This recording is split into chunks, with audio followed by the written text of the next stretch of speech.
सबको जय मसीह की। परमेश्वर के नाम की महिमा हो। आज हम देखेंगे बीज बोने वाले दृष्टांत की व्याख्या, और ये हमें देखने को मिलता है मत्ती रचित सुसमाचार उसका 13वां अध्याय की 18वीं आयत से लेकर 23वीं आयत तक। यदि आपके पास बाइबल है तो हमारे साथ आप भी खोल लीजिए। मत्ती रचित सुसमाचार उसका 13वां अध्याय 18वीं आयत से लेकर 23वीं आयत तक। सबसे पहले हम इसको पढ़ेंगे उर्दू में, और उसके ठीक बाद इसको हिंदी में पढ़ते हुए एक्सप्लेन करने की कोशिश करेंगे।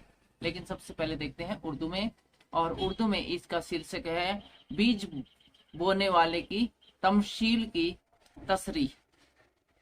बीज बोने वाले की तमशील की तसरीह। 18वीं आयत कहती है, बस बोने वाले की तमसील सुनो। जब कोई बादशाही का कलाम सुनाता है और समझता नहीं, तो जो उसके दिल में बोया गया था उसे वो शरीर आकर छीन ले जाता है। ये वो है जो राह के किनारे बोया गया था, और जो पथरीली जमीन में बोया गया, ये वो है जो कलाम को सुनता है और उसे फिलफोर खुशी से कबूल कर लेता है, लेकिन अपने अंदर जड़ नहीं रखता बल्कि चंद रोजा है। और जब कलाम के सबब से मुसीबत या जुल्म बर्पा होता है तो फिलफोर ठोकर खाता है। और जो झाड़ियों में बोया गया, ये वो है जो कलाम को सुनता है और दुनिया की फिक्र और दौलत का फरेब उस कलाम को दबा देता है और वो बेफसल रह जाता है। और जो अच्छी जमीन में बोया गया, ये वो है जो कलाम को सुनता और समझता है और फल भी लाता, और कोई 100 गुना, कोई 60 गुना और कोई 30 गुना। परमेश्वर का वचन उर्दू में सुने जाने पर परमेश्वर आपको एक्स्ट्रा ब्लेसिंग दे। हिंदी में इसको देखते हैं। बीज बोने वाले की दृष्टांत की व्याख्या 18वीं आयत से। अब सुनो बोने वाले के दृष्टांत का अर्थ। इस मसीह हमें अर्थ भी बताते हैं उसका कि क्या अर्थ है इसका, जो कि बीज बोने वाले के बारे में थोड़ी देर पहले आपको बताया गया था। बीज बोने वाले का दृष्टांत, तो उसका अर्थ क्या है वो यीशु मसीह स्वयं हमें 19वीं आयत से अभी बताने वाले हैं। जो कोई राज्य का वचन सुनकर नहीं समझता, उसके मन में जो कुछ बोया गया था उसे वह दुष्ट आकर छीन ले जाता है। यह वही है जो मार्ग के किनारे बोया गया था। तो यहाँ पर यीशु मसीह बताते हैं कि राज्य का समाचार मतलब स्वर्ग राज्य का समाचार का जो बीज बोया गया था और दुष्ट आकर उसे छीन ले जाता है, मतलब शैतान आकर उसे छीन ले जाता है। उर्दू में हमने पढ़ा था शरीर उसे छीन लेता है। तो शरीर भी है वो एक प्रकार से शैतान के साथ कई बार घुल मिल जाता है और शैतान के अंडर काम करने लगता है।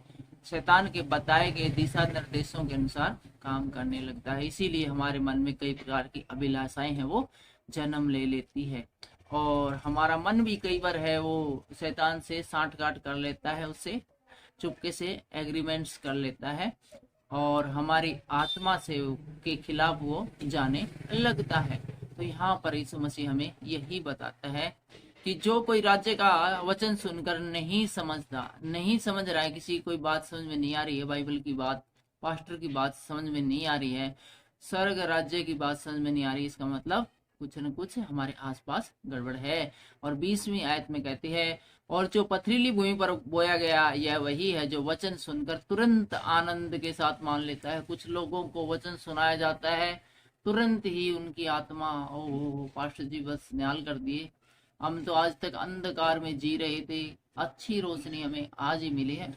हर संडे को हम चर्च में आया करेंगे, बाइबल पढ़ा करेंगे जी, फास्ट भी रखकर परमेश्वर की स्तुति आराधना करेंगे और दूसरे लोगों को भी राज्य का सुसमाचार सुनाएंगे। ये बात बड़े ही वो आनंद के साथ बताते हैं लोगों के सामने, लेकिन पर अपने में जड़ न रखने के कारण वह थोड़े ही दिन का, और जब वचन के कारण कलेश या उपद्रव होता है तो तुरंत ठोकर खाता है। लेकिन वो थोड़े ही दिन की बात होती है, उसके बाद उसको कहीं थोड़ी सी भी तकलीफ होती है तो उस तकलीफ का कारण वो परमेश्वर को मान लेता है। हमारे को जो दुख तकलीफ होती है, सबसे बड़ा प्रॉब्लम यही हमारे लाइफ की कि उसका कारण हम परमेश्वर को मान लेते हैं। क्यों? क्यों परमेश्वर मुझे दुख पड़ा, क्यों मुझे पीड़ा हुई, क्यों मुझे तकलीफ हुई? मैं तो मसीह में हूँ, मैं तो आपके साथ हूँ, आप तो इस दुनिया के फाउंडर हो, आप तो इस दुनिया के बनाने वाले हो। तो जब इतनी पावर के साथ हूँ, बाइबल के लिए काम कर रहा हूँ, आपके लिए काम कर रहा हूँ, मैंने तो फास्ट भी रखे थे, चर्च में भी जाता हूँ, वचन भी पढ़ता हूँ, फिर क्यों मेरे जीवन में तकलीफ है? थोड़ी सी तकलीफ आती है, हम उस तकलीफ का कारण है वो परमेश्वर को ठहराने लगते हैं।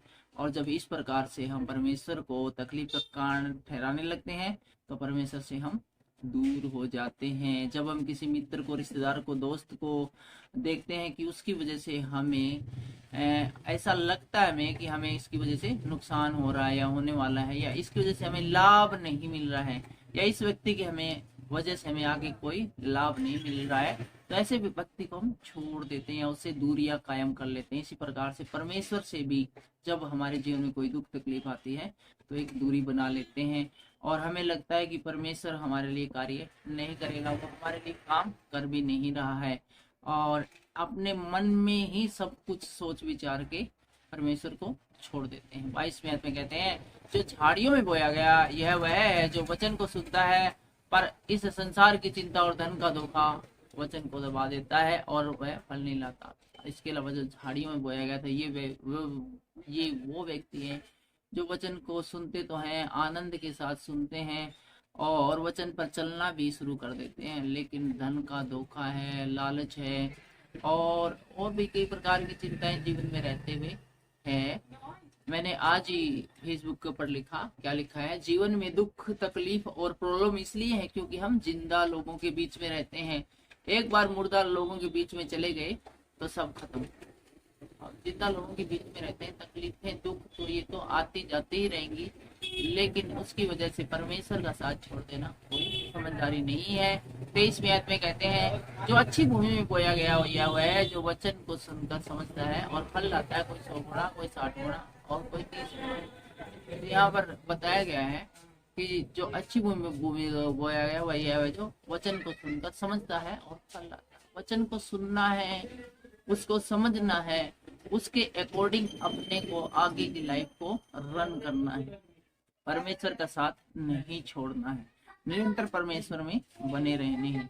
हमें अपना ध्यान चिंताओं, दुखों, तकलीफों की नहीं, परमेश्वर की ओर रखना है। जब परमेश्वर की ओर हम ध्यान रखते हैं तो हम उसके दर्द गढ़ में चले जाते हैं। भजन संहिता 91 है, आप भजन संहिता 91 पढ़ कर देखना, उसके अंदर कितना कुछ बताया गया है कि कितनी प्रोटेक्शन हमें परमेश्वर की मिलती है। और जब परमेश्वर की प्रोटेक्शन मिलती है तो चाहे कितनी भी दुख तकलीफ हो, हम दुख तकलीफों को पार कर लेंगे।